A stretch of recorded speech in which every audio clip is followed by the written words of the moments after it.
Sadowski Affordable Housing Trust Fund, funded by documentary stamp tax fees from nearly every real estate transaction that happens in Florida.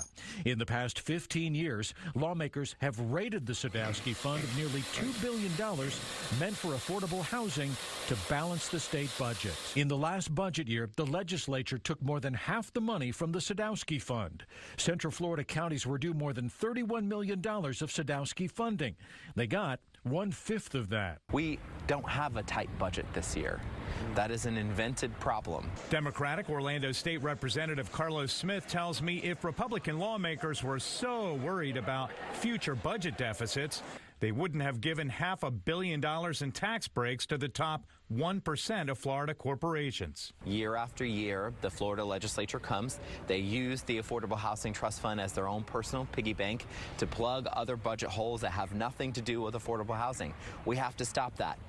We have a dedicated funding source for affordable housing through the Sadowski Trust Fund. We have to stop stealing money out of that trust fund so that we can try to dig ourselves out of the hole that we've created with affordable housing in Florida. Despite the fact that both chambers are Republican-controlled, historically the Senate has supported Sadowski full funding. The House, not so much. Affordable housing, there is a crisis nationally, but we got to do our part as a state.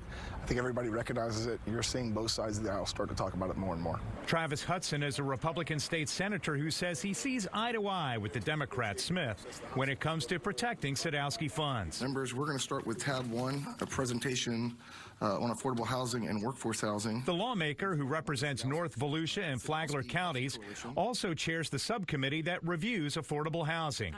He thinks part of the reason why Sadowski is such an easy target is because affordable housing proponents either are or feel disconnected from leadership. His goal, get community leaders out of their cities, up to the Capitol, and sitting at the table.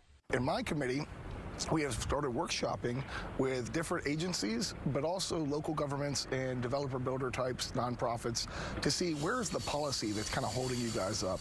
Where are we hurting you at the local level? Where can we be more flexible? Where are we not giving as much guidance from the state level? And I think we're going to come out with a piece of legislation that deals with the policy so that we can focus both on policy and money.